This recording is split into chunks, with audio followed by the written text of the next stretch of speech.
Quero cumprimentar você, meu irmão e minha irmã, com a graça e a paz do Senhor. Nós estamos aqui hoje adorando ao Senhor e servindo a Ele. Que o Senhor possa alcançar o seu coração aí no seu lar, aonde você estiver nesse momento.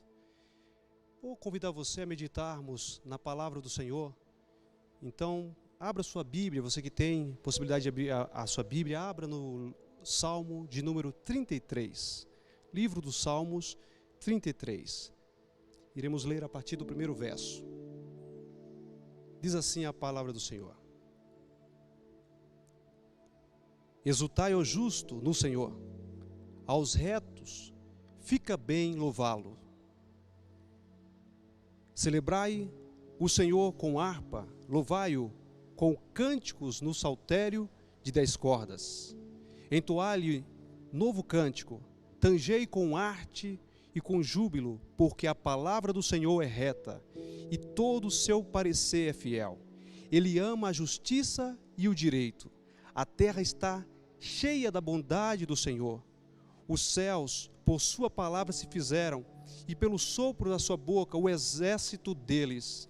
Ele ajunta em montão as águas do mar, e em reservatório encerra as grandes vagas. Tema ao Senhor toda a terra. Temam-no todos os habitantes do mundo, pois ele falou e tudo se fez. Pois o Senhor frustra os desígnios, pois ele falou e tudo se fez. Ele ordenou e tudo passou a existir.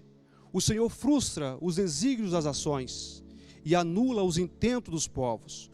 O conselho do Senhor dura para sempre, e os desígnios do seu coração por todas as gerações.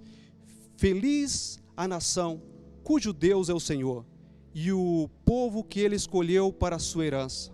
O Senhor olha dos céus e vê todos os filhos dos homens. Do lugar de sua morada observa todos os moradores da terra. Ele que forma o coração de todos eles, que contempla todas as suas obras. Não há rei que se salve com o poder dos seus exércitos, nem possua muita força, se livra o valente. O cavalo não garante vitória a despeito de sua grande força. A ninguém pode livrar. Eis que os olhos do Senhor estão sobre os que o temem, sobre os que esperam na sua misericórdia, para livrar-lhes a alma da morte, e no tempo da fome conservar-lhe a vida. Nossa alma espera no Senhor, nosso auxílio e escudo. Nele o nosso coração se alegra, pois confiamos no seu santo nome. Seja sobre nós, Senhor, a tua misericórdia, como de ti esperamos. Que Deus possa te abençoar. Esta palavra maravilhosa é um salmo interessante, pois desconhece-se o autor desse salmo. Apesar de belíssimas palavras e de ser um salmo tão convidativo, nós encontramos aqui o verso 13, o verso 12 do Salmo 33, uma passagem muito conhecida, que também pode ser considerado aqui o versículo-chave desse Salmo, onde diz: Feliz a nação cujo Deus é o Senhor, e o povo que ele escolheu por sua herança. O mais interessante desse Salmo é observarmos que há dois grandes paralelos aqui contido nesses salmos. O autor desse salmo fez questão de mostrar que Deus, apesar de ser o Deus de toda a terra, apesar de ser o Criador de todas as coisas, apesar de se relacionar com todos os homens e de pedir conta como um grande juiz de toda a terra às suas criaturas, ele olha de uma forma especial para aqueles que são seus. A palavra do Senhor, ela nos mostra aqui no primeiro verso que o salmista está convidando aqueles que são justos ou os retos a exaltar ao Senhor. No verso primeiro vamos encontrar dizendo: exultai, ó justos, no Senhor, aos retos fica bem louvá-lo. É interessante que esse é o primeiro grande paralelo. Enquanto no verso primeiro o salmista está convidando os justos a louvar ao Senhor, e isso com grande alegria, com entusiasmo, com louvor.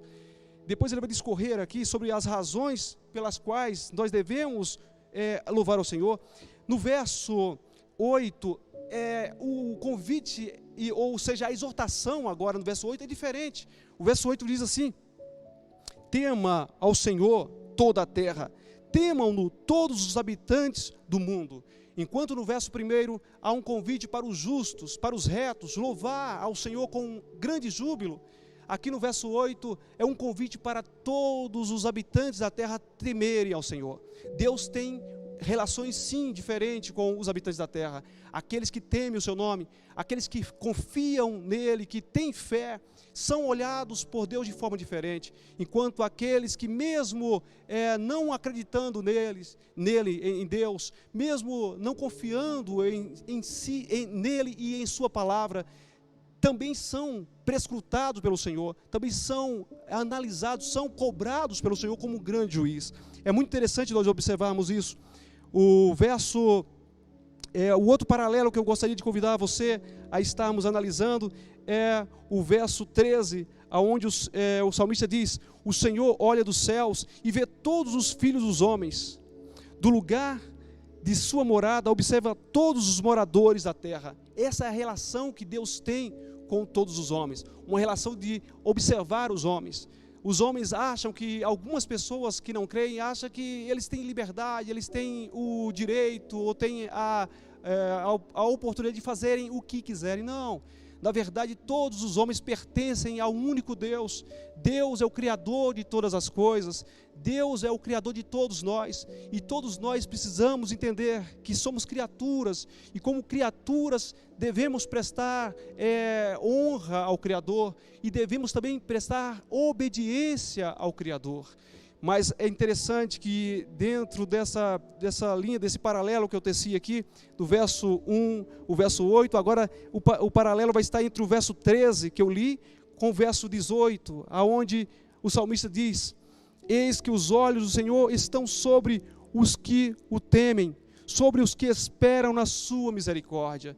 E se nós lemos aqui, continuarmos lendo como lemos já no início da mensagem, vamos perceber que enquanto Deus olha lá no primeiro momento, a partir do verso 13, com o olhar de um juiz para a terra, olhando, observando ao homem, não apenas o movimento físico, não apenas aquilo que é superficial nas atitudes dos homens, mas o Salmo diz que Deus, que fez o próprio coração, Ele sonda também, Ele conhece o próprio coração do homem, Ele na sua onisciência, Ele conhece a todos nós. Então Ele está observando os homens como um juiz, mas o verso 18 em diante vai mostrar que Ele olha para os seus servos, os seus filhos, como um pai, ou como uma mãe que olha para o seu filhinho, olhando para cuidar deste. Então, meu querido, minha querida irmã, eu creio que você que está me ouvindo agora está buscando ouvir a palavra do Senhor porque você teme ao Senhor,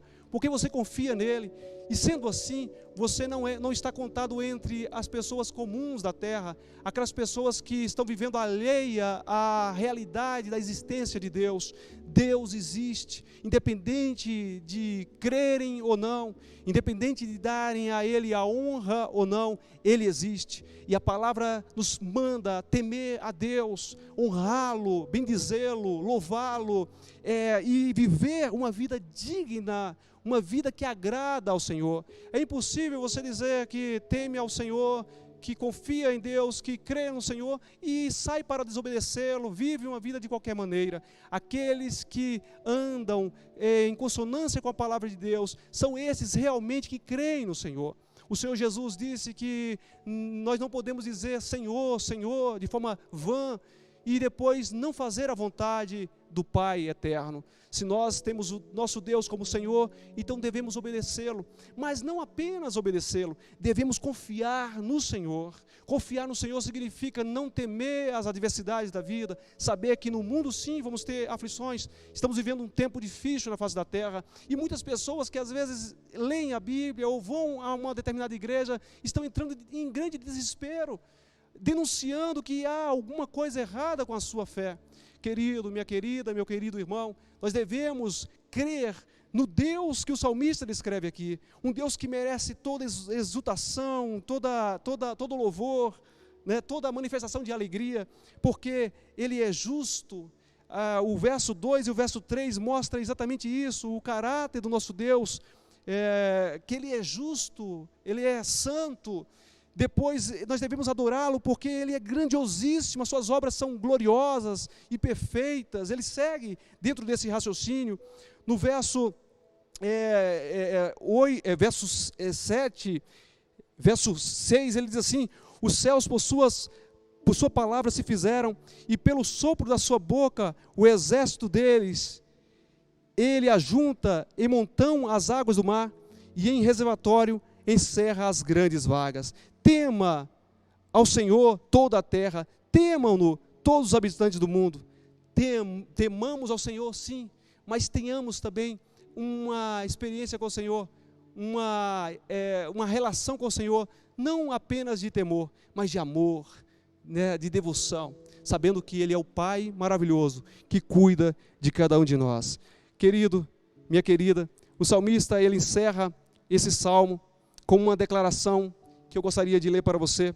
O verso 20 e 21 diz assim: nossa alma espera no Senhor, nosso auxílio e escudo. Nele o nosso coração se alegra, pois confiamos no seu santo nome. Confiemos no Senhor. Nós não confiamos em carros ou em cavalos.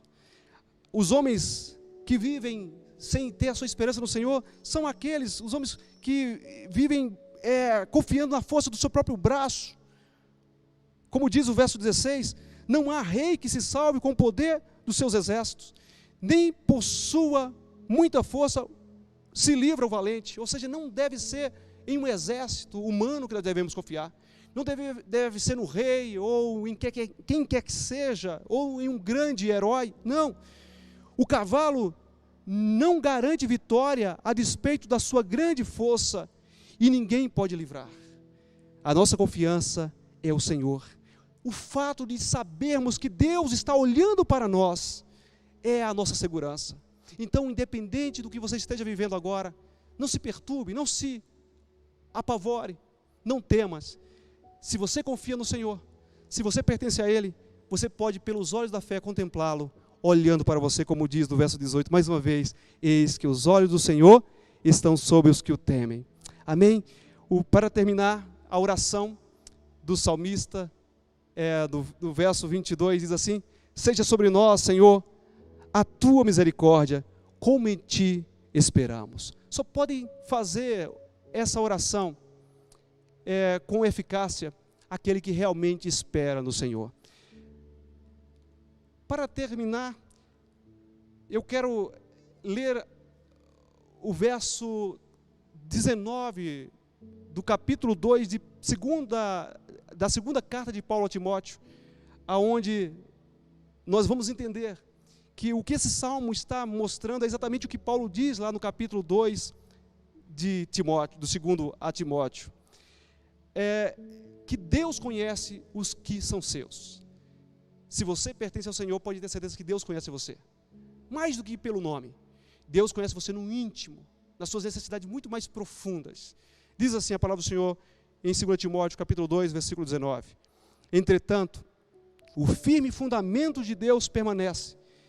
Tendo este selo, o Senhor conhece os que lhe pertencem. E mais, aparte-se da injustiça todo aquele que professa o nome do Senhor. Eu quero orar com você nesse momento. Senhor Deus bendito, Pai Santo, em um tempo tão difícil que estamos vivendo, Senhor, onde o mundo está em um grande caos. A maior tristeza que nós temos, meu Pai, é em ver muitas pessoas confiarem muito mais na força do braço humano do que no Senhor. Mas, Senhor amado, nós estamos aqui porque confiamos no Senhor. Sabemos que o Senhor sustenta, como esse salmo diz, o Senhor sustenta-nos em nossas pobrezas, o Senhor sustenta-nos no tempo da calamidade, o Senhor nos sustenta nos livrando da morte, nos livrando da fome, nos livrando do perigo, Senhor. O Senhor nos sustenta.